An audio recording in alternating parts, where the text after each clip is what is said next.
गुरु रूप सत्संग जी प्यार सी कहना सत्संग हम सब धरती पर वो खुश नसीब इंसान हैं जिन्होंने सतगुरु ने चुना है। हमने सतगुरु को नहीं चुना। हमारे पास कौन सी ऐसी निगाह थी, ऐसी कसौटी थी कि हम इतने इंसानों में से, इतने गुरुओं में से, इतने इष्टों में से पहचान पाते कि समय का पैगंबर, समय का सतगुरु कौन है। जैसे सूरज को सूरज की रोशनी में ही देखा जा सकता है, वैसे ही सतगुरु को सतगुरु के ज्ञान से ही देखा जा सकता है, जब ये ज्ञान दृष्टि देता है। इसलिए भगत जन हमेशा कहते हैं कि सच्चे बादशाह इस संसार में से आपने हमें चुना है। बाहें पकड़ कड़ लीने जन अपने, ग्रह अंधकूप ते माया, कौ नानक गुरबंधन काटे, बिछड़त आन मिलाया।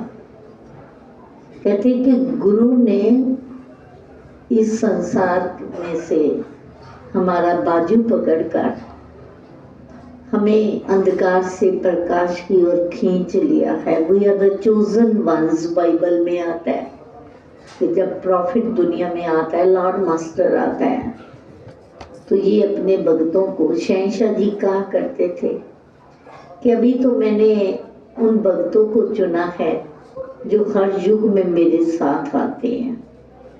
जब सतगुरु आता है, अपने प्रिय भक्तों की टोली भी साथ लाता है, जो इसके आवाज को, जैसे ये माइक है, हम धीरे बोलें, जोश से बोलें, उसी को ये मल्टीप्लाई करके पूरा वॉल्यूम दे देता है, आवाज को बुलंद कर देता है, दूर तक पहुंचा देता है।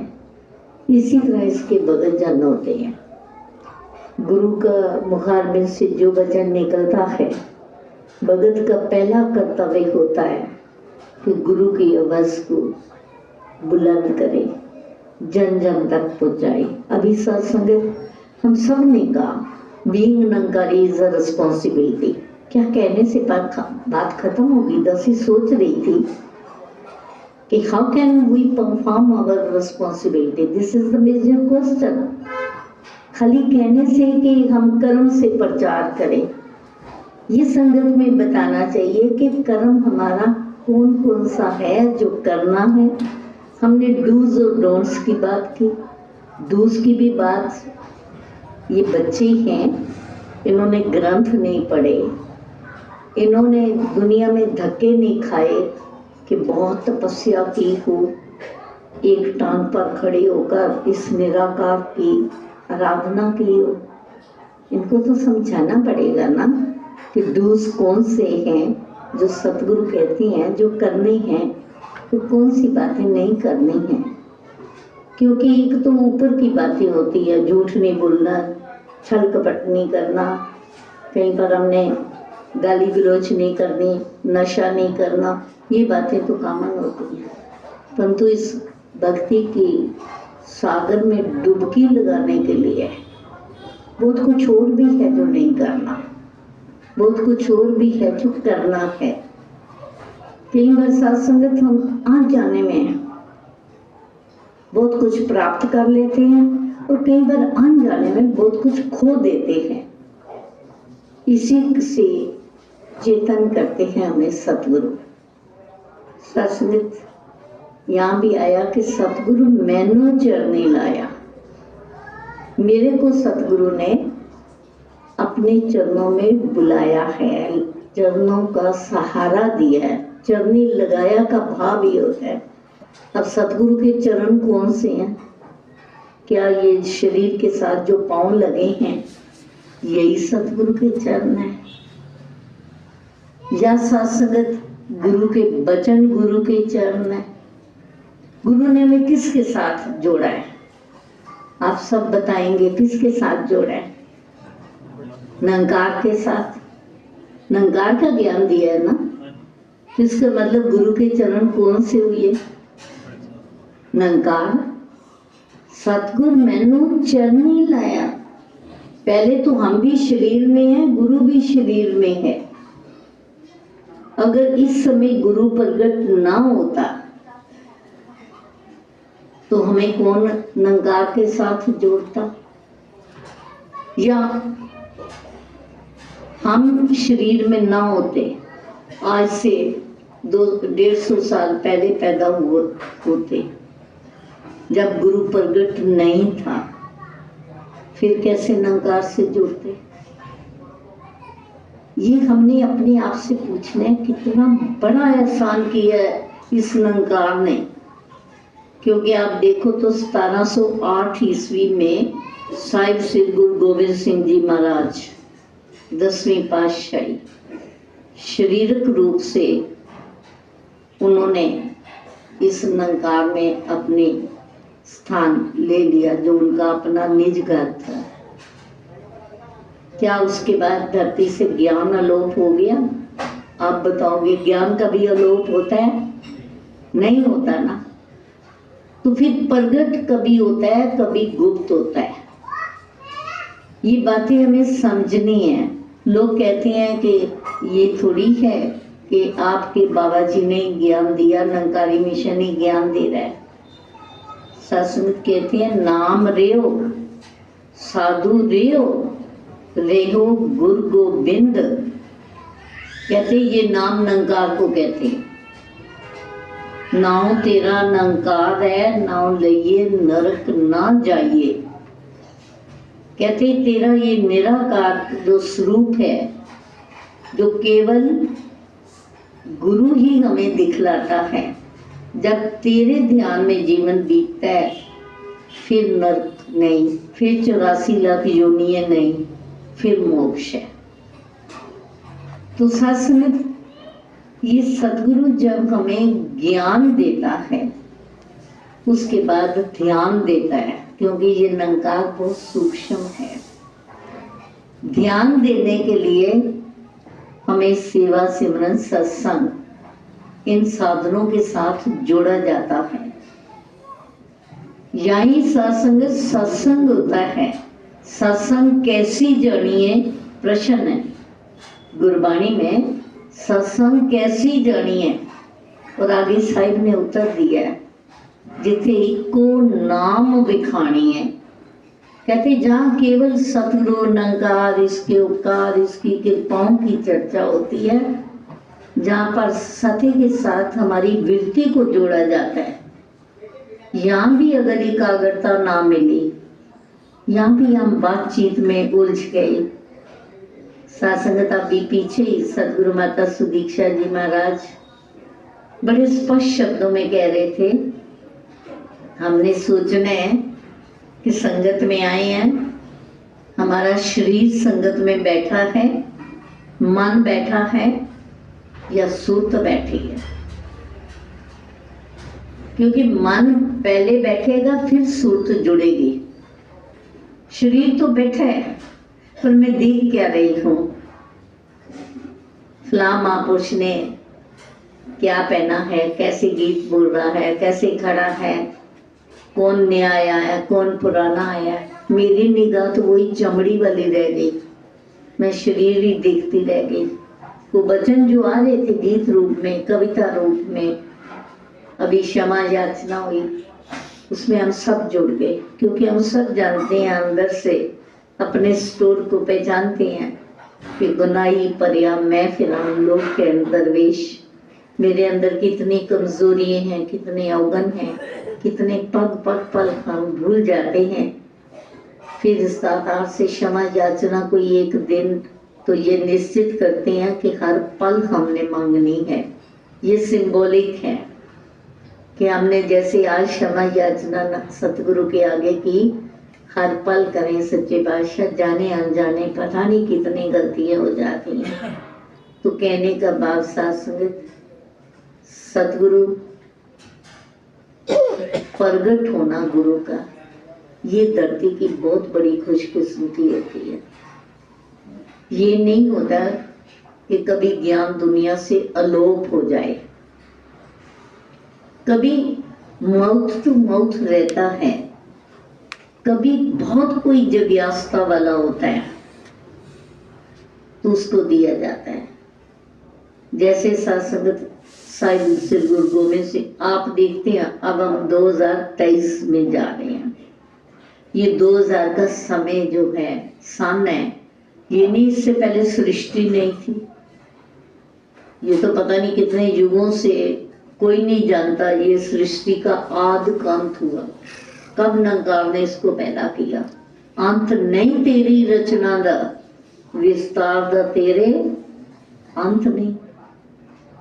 ये निरंकार ने कब रचना बनाई किसी को नहीं पता। ये धरती, ये सूरज, चांद, तारे, ये खंड ब्रह्मांड कब बनाए गए। उधर भी सत्संग के अंदर थीतवार ना जोगी जाने, रुतमा ना कोए, जो करता सृष्टि को साजे, आप ही जाने सोए। कहते कौन सी तारीख थी, थित कहते हैं तारीख, कौन सी वार था, संडे था, मंडे था, कौन सा वार था। थित वार ना जोगी जाने, बड़े बड़े भक्ति करने वाले, इबादत करने वाले नहीं जानते वो कौन सी तारीख थी, कौन सा दिन था जब निरंकार ने इस रचना को रचा। ये सत्संग जो करता सृष्टि को साजे, जिस निरंकार ने इस सृष्टि को बनाया वही जानता है इसका आदि कहाँ हुआ, और जब इसने चाहना है सृष्टि को समेट लेना है। और इस सृष्टि में हर युग में, सतयुग में, कल युग में, द्वापर में, त्रेता में, हर युग में इसने पैगंबर भेजे। ये जो हमारा आज 2023, ये जीसस क्राइस्ट के जब धरती पर आए तब से सत्संगत ये ईसवी सन माना गया। इसी तरह हम देखते हैं कहीं एक हमारे हिंदू शास्त्रों के मुताबिक भी समत चल रहा होता है, सिख आइडियोलॉजी के मुताबिक भी समत चल रहे होते हैं। कहने का भाव सत्संगत कि जीसस क्राइस्ट के जाने के बाद सेंट पॉल वर्गे कैसे महात्मा, अब जैसे प्रचारक रहते हैं वो माउथ टू माउथ ज्ञान आगे देते रहते हैं। फिर 570 ईस्वी में हजरत मोहम्मद साहब का जन्म हुआ, 632 तक वो रहे। अब वो 570 के दरमियान के 300-400 साल होंगे जब गुरु इस तरह प्रगट नहीं था, मूवमेंट रूप में प्रगट नहीं था।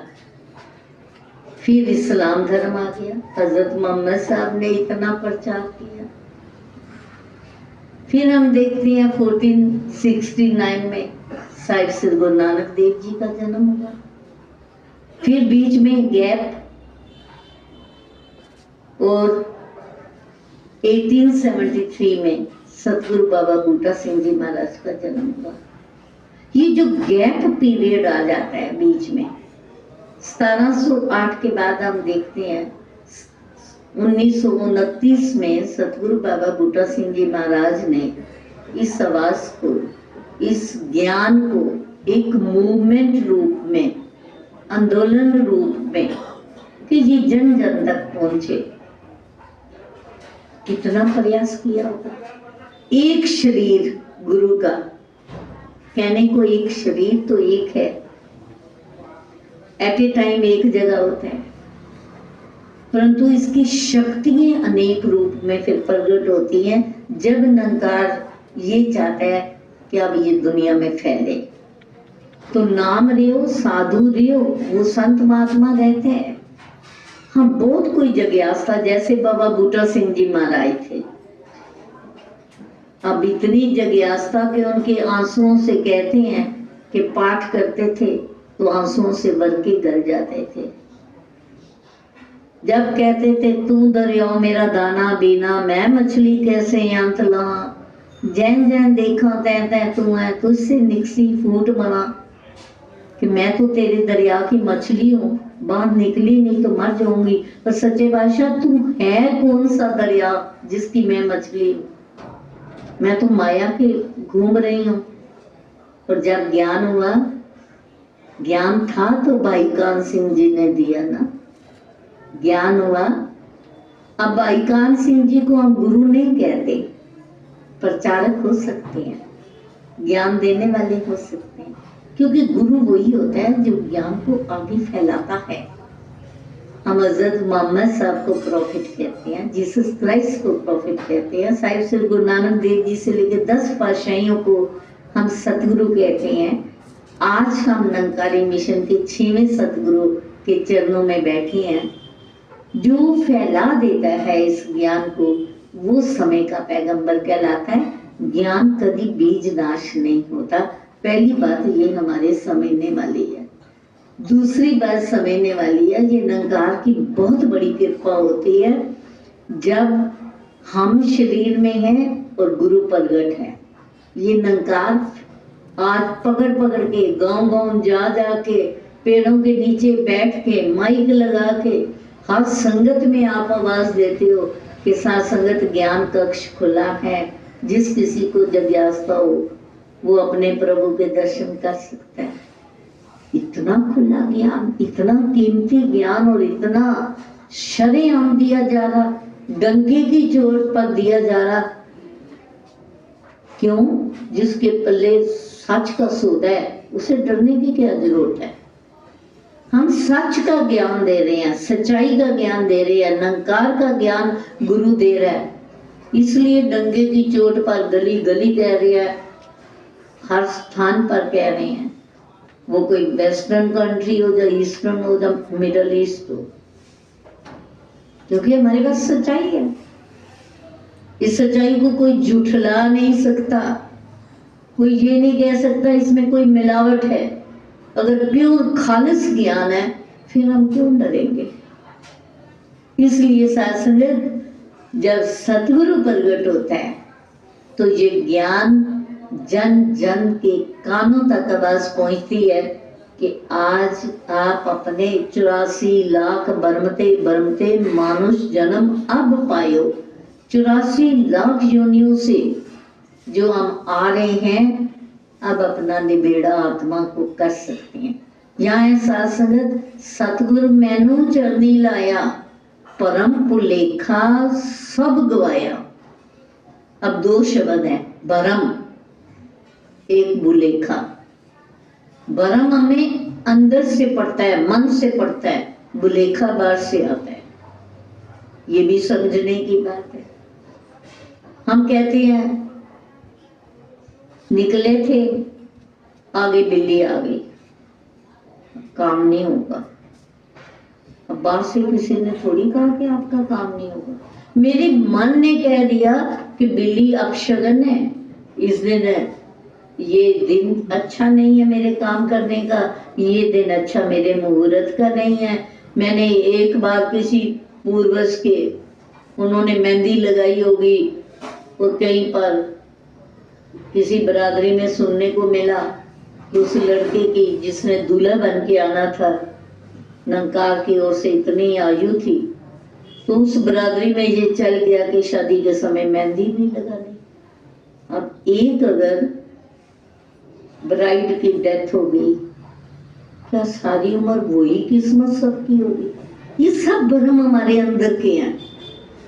हम जितने रीति रिवाजों में फंसते हैं ये सब भ्रम की निशानी होते हैं। हमें डर होता है, भय होता है, अगर ये ना किया कहीं ऐसा ना हो जाए। बाहर से तो कोई कानून नहीं कहता, ना सच्चा कानून कहता है, ना दुनिया का कानून कहता है कि हम भ्रमों में फंसे, परंतु हम सब फंसे हुए हैं। जब तक गुरु नहीं भ्रम निकालता, दुनिया का इंसान भ्रम में फंसा हुआ है और बुलेखा बाहर से पड़ता है। हम कहते हैं इस इंसान के साथ मैंने इतने साल पार्टनरशिप की, मैं इसे बड़ा सच्चा सुच्चा ईमानदार समझता रहा, परंतु मैं बुलेखा खा गया, इसे पहचान नहीं पाया।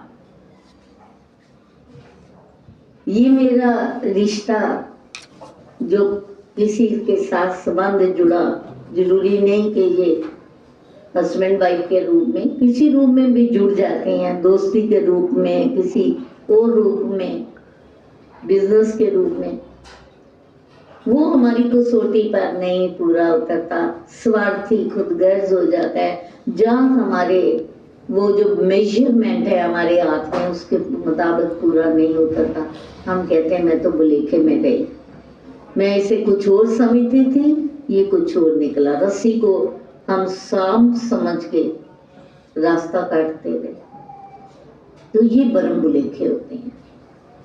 अब हमारी आत्मा को कौन सा भरम था? गुरु आत्मा की बात करता है, शरीरों की बात नहीं करता। आत्मा को भरम था कि मैं शरीर हूं। 84 लाख शरीर भुगते इसने, कभी पंछी, कभी छोटे छोटे, देखते हो कितने बैक्टीरिया हमारे शरीर के अंदर, कितने पॉजिटिव और नेगेटिव, कितने हमारे फ्रेंड और कितने दूसरे बैक्टीरिया से कोई अंत नहीं। जीव जंतु जिनको हम कहते हैं, इन सब योनियों से आत्मा घूमती घूमती अज्ञानता में पहला भ्रम ये ले बैठी कि मैं शरीर हूं। इस बुलेखे को निकाला तो सतगुरु ने, इसने सबसे पहले पकड़ के हमें कहा कि ये तन किसने दिया? हमने कहा नकार। इसके अंदर एक मन मानने की शक्ति है। शहंशाह जी समझाया करते थे कि मन क्या है। बड़ी बड़ी एक बुक्स लिखी हुई हैं, आपने भी पढ़ी होंगी, परंतु वो जो मन की ऊपर, दासी ने भी कहीं पढ़ी है माइंड के ऊपर बुक्स, वो बौद्धिक ज्ञान है, हमारी बुद्धि का, दिमाग का सोच है कि मन इस तरह काम करता है, इस तरह फंक्शन। जो हमारे साइकेट्रिस्ट होते हैं, साइकोलॉजिस्ट होते हैं, साइकोलॉजी पढ़ते हैं, पढ़ाते हैं, माइंड की स्टडी करते हैं, वो हम डे टू डे जो लोगों के माइंड को पढ़ते हैं उसके अनुभव के ऊपर आधारित है। परंतु गुरु जो होता है ये नट शेल, सारांश। एक तो ये फूल है, ये तो शायद थोड़ी देर के बाद मुरझा जाएंगे, परंतु जब इनका अर्क निकल आता है, सेंट बन जाता है, वो तो हम देखते हैं इतनी सी शीशी भी कितनी महंगी होती है अतर की। गुरु अतर निकाल के, वो उसका सारांश निकाल के हमारे सामने सरल करके रख देते हैं। ये समझा देते हैं कि ये मानने की जो शक्ति है, मैंने माना कि ये मेरा अपना है, ये पराया है, मेरी जात ऊंची है, उसकी जात नीची है, मैं बहुत अक्लमंद हूँ, मेरे सामने वो कुछ नहीं है। ये जितना अहंकार हमारे अंदर है, जितनी नेगेटिविटी है, ये मैंने मानी हुई है ना, है तो नहीं। कई बार हमें हो जाता है मैं सबसे ज्यादा सुंदर हूँ, मैंने मान लिया मैंने सुंदर हूँ, अदरवाइज दुनिया में पता नहीं कितनी सुंदरता अहंकार ने बखेरी है। परंतु मेरे मन ने सोच लिया कि मेरे से ज्यादा कोई बुद्धिमान नहीं है। ये सारे मन की शरारतें हैं। सतगुरु ने कह दिया ये शरीर तूने बनाया है, हमने कहा नहीं, ये मन अंदर जो शक्ति एक है, इसमें पॉजिटिविटी भी है, नेगेटिविटी भी है, इसको तूने अंदर ऐसी शक्ति रखी है। क्योंकि माइंड कोई ऑर्गन तो है नहीं, लंग्स हैं, लिवर है, सब कुछ है, इंटेस्टाइन्स है, पर मन तो अंदर कोई ऐसा ऑर्गन नहीं है। हमने कहा नहीं बनाया मैंने, ये शक्ति तो नकार ने भरी है। ये जो धन है, जिस चीज को हम अपना कह रहे हैं, माँ बाप, घर बार, रिश्ते नाते, मैल माड़ियाँ, ये सब कुछ तूने खुद बनाए हैं, माँ बाप तूने बनाए हैं। क्या हमने नंकार को एप्लीकेशन दी थी मैंने इस घर में जन्म लेना है? जहाँ हमारे माँ बाप ने एप्लीकेशन दी थी मुझे ये बच्चा चाहिए, चॉइस थी। हम उनकी जो अपनी चॉइस से नहीं आए, जो नंकार ने दे दिया किसी को, वो नंकार की दात बन गया।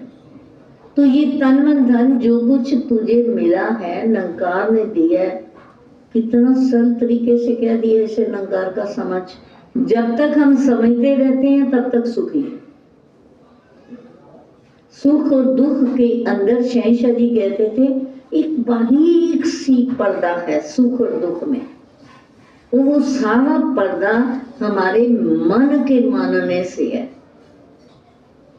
अगर हमने ये सतगुरु माता जी बार बार हमें कह रहे हैं कि ये दुख सुख शरीर, कभी स्वस्थता होती है, कभी अस्वस्थ भी शरीर होते हैं, कभी बहुत पैसा होता है, घाटा भी पड़ सकता है, कभी कोई बहुत प्यार देने वाला हमसे बेवफाई भी कर जाता है।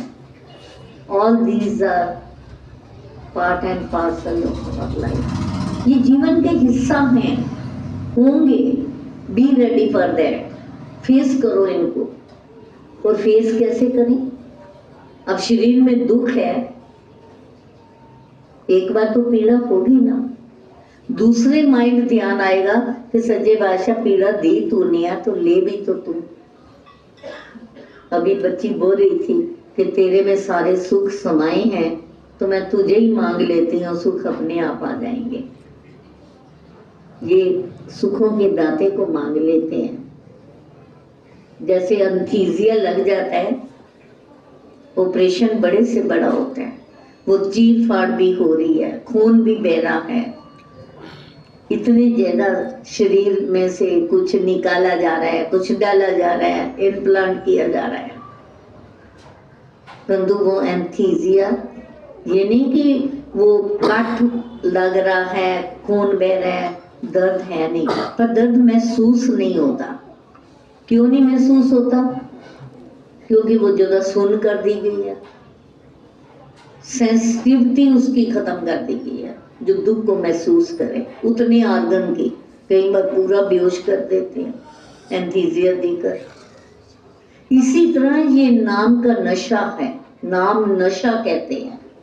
जिनको नाम का नशा लग जाता है, निरंकार जे चेते होवे दुख भी देंदा दुख नहीं। अब गलत लिखा है, दुख है दुनिया में, भक्तों के साथ भी है। गुरु गोविंद सिंह जी महाराज कहीं पर साथ संगत इतना आनंदपुर साहब का, जैसे आप समालखा में समागम ग्राउंड बना रहे हो, वैसे ही 9वीं पातशाही ने आनंदपुर साहब को वसाया। 10वीं पातशाही ने इतने समागम लगते थे वहां पर, संगतें दूर दूर से, काबल कंधार, तब तो ये सारा हिंदुस्तान था, पाकिस्तान, काबल कंधार, अफगानिस्तान, कहाँ तक फैला हुआ था हिंदुस्तान। वहां से काबल कंधार से संगतें पैदल चल के 2-2 महीने गुरु दर्शनों के लिए, पहले जब अमृतसर चौथी पातशाही ने बसाया, गुरु रामदास जी ने 5वीं पातशाही, 6वीं, 7वीं, 8वीं तक वहीं डेरे केंद्र बना रहा, संतों के आने का, दर्शन करने का, और फिर समागमों का केंद्र आनंदपुर साहब बन गया। अब कई बार की संगतें, जैसे आप गुरु वंदना करते हैं, खुशियों के माहौल हैं, संगत गुरु को देख के खुश हो रही है, गुरु संतों को देख के खुश हो रहा है।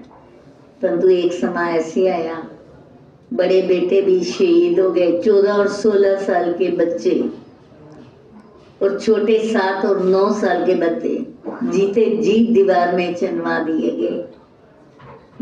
माता शरीर छोड़ गई, परिवार बिछड़ गया, और अकेले गुरु गोविंद सिंह साहब जंगल में, माछीवाड़े के जंगल में, बूढ़े प्लांट्स का सहारा, सर का सराना बना के लेटे हैं। फिर कह रहे हैं, यारड़े दा सानू सत्थर चंगा पट खेड़िया दा रहना, मित्र प्यारे नो हाल मुरीदा ना कहना। कहते हैं ये भी मंजूर है, ये भी दात तेरी दातार। निरंकार जे जेते होवे दुख भी देंदा दुख नहीं। यहाँ भी सत्संग सच्चे पातशाह कह रहे हैं, सुखा मैनू घेर ले आए, दुखा ने मुंह फेर ले आए। अब दुख दूसरी तरफ हो गए हैं। क्यों? नहीं कोई दिसदा होर किनारा, केवल तेरा एक सहारा। जब हम एक टेक रखो मन में, 10 नहीं 50 टेक लेने के बाद हम एक टेक पर आते हैं। पहले तो देखते हैं कि ये मेरे बच्चे कुछ करेंगे, कुछ माँ बाप करेंगे, कुछ मेरे दोस्त करेंगे, कुछ मेरे समाज वाले करेंगे, धन दौलत करेगा, मेरा इल्म करेगा, मेरी चतुराई करेगी। सारे सहारे जब सब ओर से ठोकर लगती है, फिर कहते हैं सच्चा बादशाह मेरा तो सहारा एक तू। अगर पहले ही कह देना सच्चे बादशाह मेरा तो सहारा एक तू, तो बात बड़ी आसान हो जाती है। फिर दुख भी देना, दुख नहीं, उतार चढ़ाव आते हैं, हर एक जीवन में आते हैं।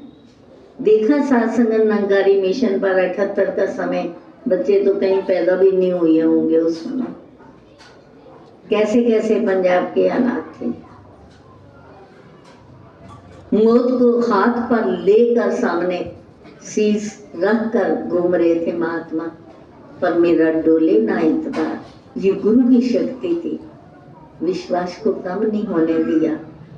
139 शहीदियां हुई हैं महापुरुषों की, परंतु उनके परिवारों की।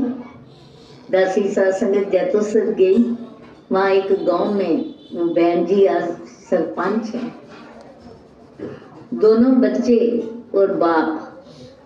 गांव में जैसे होता है शाम को जल्दी खाना खा लेते हैं, तो नीचे जैसे बैठ के गांव में आग भी चलता है, नीचे तपाई बिछाई, आगे थालियां खाने की रखी हुई हैं, तीनों दोनों बेटे और बाप खाना खा रहे हैं। इतनी देर से बाहर से आतंकवादी दगड़ दगड़ करते आए, तीनों को उठाया, सामने दीवार के खड़ा किया, शूट किया, चलते बने। उस माँ के घर से 3 अर्थियां अगले दिन निकल रही हैं, 3 शव यात्राएं निकल रही हैं। और फिर वो निरंकारी सतगुरु का सहारा ले रही है। सच्चे बादशाह, इनका बलिदान हमारी भक्ति को और ज्यादा मजबूत करते। ये गुरु के लिए गए हैं, ये गुरु के लिए मिटे हैं। सत्संगत हम तो छोटी छोटी बात पर संगत छोड़ देते हैं।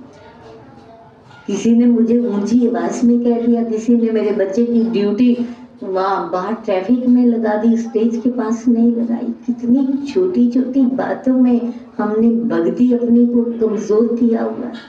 जब भक्ति समझे ही नहीं, भक्ति लोकी अजय न समझे, रब ने पाना भक्ति है। क्या ज्ञान लेने के बाद हमने परमात्मा को पा लिया कि ओनली जानकारी ले ली?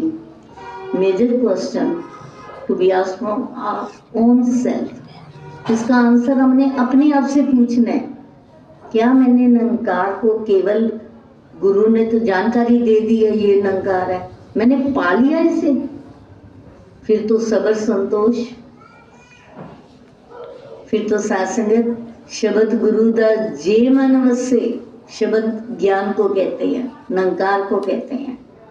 चानन थी भरपूर करे, सबर सबूरी कर विच आवे, सारी दुविधा दूर करे।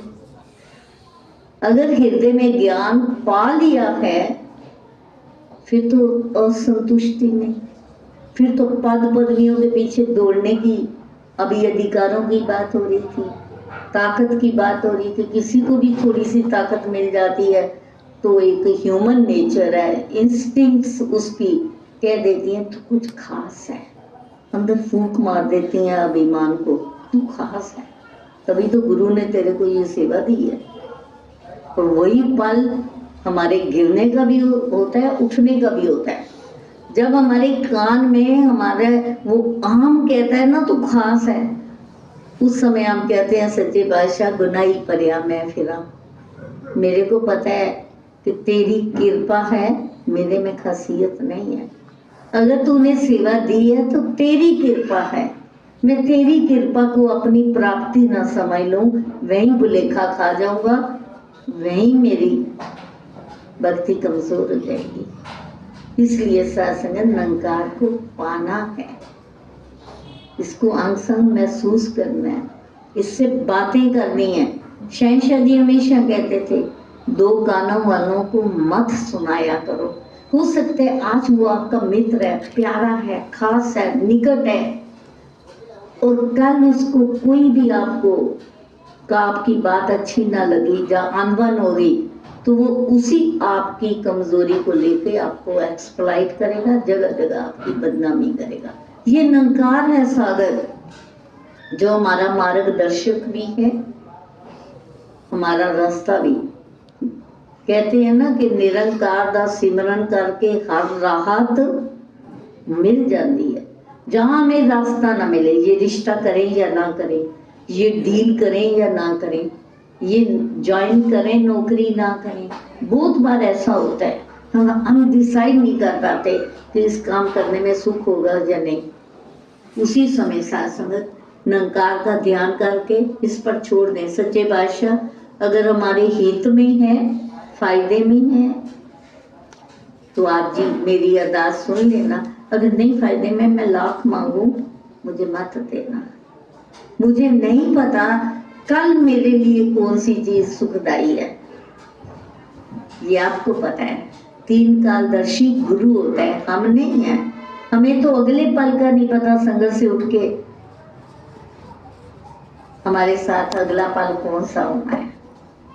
ये सुख और दुख में कोई खास फर्क नहीं होता, खुशी और गमी में कोई खास फर्क नहीं होता।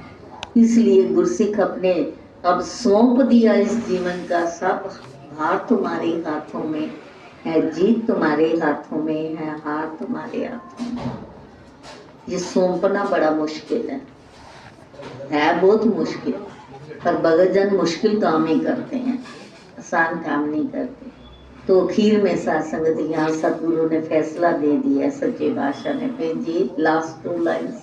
सतगुरु की हो गई दया, जन्म मरण का संशय गया, नित्य तेरी महिमा गाऊं, अवतार गुरु पे बलि बलि जाऊं। तो वाकई ईश्वर संगत कहते हैं कि ये दया की है, सतगुरु ने कृपा की है कि ये निरंकार के साथ हमारा नाता जोड़ दिया।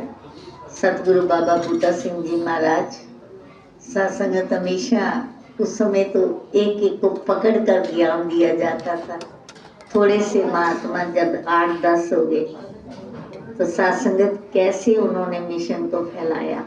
आज तो हमारे पास इतने सुंदर भवन है, भवन के अंदर ये सारे कंफर्ट्स है और घरों में इतने कंफर्ट्स हैं। हम कंफर्ट जोन से बाहर नहीं आना चाहते। हमें धूप भी सताती है, अगर सर्दी भी सताती है। हम कहते हैं रजाई से कौन उठ के बाहर प्रचार करने जाए, संगत करने जाए। पर दूसरा संगत उस समय क्या कहते थे, आप पहले माया के पुत्र थे, मैंने आपको माया पति के बच्चे बनाया है। जो सारी सृष्टि को माया बनाने वाला है, सृष्टि की निरंकार, मैंने आपको निरंकार के बच्चे बनाया, इसलिए आप निरंकारी हो। ये निरंकारी होना बड़े मान की बात है। हम अपने माँ बाप का नाम लेते हैं, हम फलां जात के हैं, फलां मजहब के हैं, फलां माँ बाप के हैं। ठीक है, उन्होंने हमारी पालना की, शरीर को जन्म दिया, शरीर को पाला, पढ़ाया, लिखाया, उनका भी कृतज्ञ नहीं होना। आज समय धन्यवाद करना है, अकृत का नहीं किसी समय भी किसी का भी बनना। हमारे टीचर्स हैं, हमारे साथी हैं, प्लेयर्स जो हमारे कोलीग्स रहे हैं, खेल के मैदान में साथी रहे हैं, किसी का भी नहीं। परंतु सबसे अधिक जो हमारे ये निरंकार का साथ है, उन घटों में बैठ के काम करता है, पीछे करता ये निरंकार है। इसलिए निरंकार अंतर मन में ये होना चाहिए कि सच्चे बादशाह तेरे बच्चे हैं, इसलिए हम कभी अकेले नहीं होते, इसलिए कोई दुनिया का भय हमें सताता नहीं। ये निरंकार निर्भय है, कोई भय। शहंशाह जी कहते थे कोई आपके सामने तलवार लेकर भी आ जाए कि आपकी गर्दन पर तलवार, उस समय माहौल भी ऐसा था, देहधारी गुरु को मानना कोई आसान बात नहीं थी। और समझाते थे बाबा बूटा सिंह जी महाराज कि कोई तलवार लेकर भी खड़ा आ जाए कि आज आपको घर नहीं जाने देना, आपकी गर्दन पर रख भी दे तो आपने कहना है निरंकार के हुक्म के बिना तेरी तलवार नहीं चलेगी। इतना विश्वास होना चाहिए इस निरंकार पर, इसकी ताकत पर, इसकी दया पर, कि जब तक मेरा गुरु नहीं जाएगा तब तक तेरी कोई शक्ति काम नहीं करेगी। बड़े से बड़ा कोई करामाती आ जाए, कोई कहे कि हम हाथों पे सरों जमा सकते हैं, उसको भी चैलेंज कर दो, क्या हो गया? इतनी धरती में निरंकार ने शक्ति भरी है, इतनी वनस्पति खिल रही है, तूने 8-10 दाने पौधे छोटे छोटे हाथ पे दिखा दिए, तू निरंकार से बड़ा हो गया। हम तो निरंकार के बच्चे हैं, जिसने कण कण में पैदा करने वाली शक्ति पैदा की है मट्टी के। चैलेंज करो अगले को। कोई कहता मैं हवा में उड़ना सिखा देता, उड़ा के बताता हूँ, मेरे में बहुत शक्तियां हैं, मैं करामाती हूँ, तब भी को फिर क्या हुआ? मैं उस बाप की बेटी हूँ, उस बाप का बेटा हूँ जिसने इतने पंछी पैदा किया, आकाश में कितनी ऊंची उड़ारी लगा के, जब चाहे नीचे आ जाते हैं, जब चाहे ऊपर उड़ जाते हैं। हम तो इस बाप के बच्चे हैं। इसको बाप बनाना होगा, इसको मित्र बनाना होगा, इसको माँ बनाना होगा, इसको दोस्त बनाना होगा। रिश्ता जोड़ो, जो रिश्ता सबसे प्यारा है वो निरंकार के साथ जोड़ो। तभी तो कहा तू मेरा पिता, तू है मेरा माता, तू मेरा बंधप, तू मेरा प्राता, तू मेरा राखा सबनी थाई, ता पाओ किया काढ़ा जियो। कहते जब ये निरंकार तू माँ भी है, बाप भी है, भाई भी है, बंधु भी है, दोस्त भी है, और सब जगह रक्षक है मेरा, फिर मुझे डर के पाओ होता है डर? फिर मुझे किस बात का डर? कौन सी शक्ति मेरा नुकसान कर देगी? जा तू मेरे वाल है ता क्या मोए चंदा, तू सब कुछ मैनू सौंपिया, जा तेरा बंदा। सिर्फ जरूरत है इसका बंदा बनने की, निरंकार का सतगुरु का बनने की जरूरत है, मिशन का बनने की जरूरत है। फिर सासंग दुनिया की कोई ताकत जब तक निरंकार ना चाहे हमारा नहीं बिगाड़ सकती। अगर निरंकार की ओर से ही हमारी इतनी आयु है, फिर डॉक्टर ही क्या करेंगे? फिर किसी कोई नुकसान करने वाला बेचारा क्या करेगा? उसका तो नाम ही बदनाम होता है। कहने का बात सासंगत, और इतना बड़ा ऊंचा दर मेरे सतगुरु दा मैं शोभा सुन के आई। ये जो शोभा सुनते हैं सतगुरु की, एहसास करें हमें कितना पावन ज्ञान मिला है, कितना बड़ा सहारा साथ संगत सतगुरु का मिला है। और सेवा ऐसा कर्म दिया है सच्चे बादशाह ने जो हमारे तन मन धन को पावन करता है। सेवा में आते हैं तो एकदम ध्यान, हमने 10 दिन बाद जाना है, तैयारी करनी है, ये करना है, हमने वहाँ जाके 15 दिन सेवा करनी है। कहीं पर भी समागम होता है, बड़ा एनुअल समागम होता है, कितना वहाँ खुशियाँ लेकर आते हैं, कितनी तकदीरें बदल के आते हैं। ये मैं सासंग 10 को याद है, हम अमेरिका में थे, वाशिंगटन में, तो आदरणीय रोशन मनाल संत आप जी कह रहे हो, इनका 75वां बर्थडे था। कई महापुरुषों को पता चल गया कि आज वासुदेव जी का जन्मदिन है, तो वो संगत के बाद केक ले आए, तो पूछने लगे कि लगता नहीं है कि ये 75 के हैं कि 57 के हैं। तो दासी ने कहा आपको पता है गुरु कितना दयालु है, ये जो 3 महीने समागम ग्राउंड में बुला लेते हैं ना बाबा जी, सितंबर से सेवाएं शुरू हो जाती हैं इन संतों की, टीमें आती हैं, 10 दिन, हफ्ता, 15 दिन करके वापस चली जाती हैं।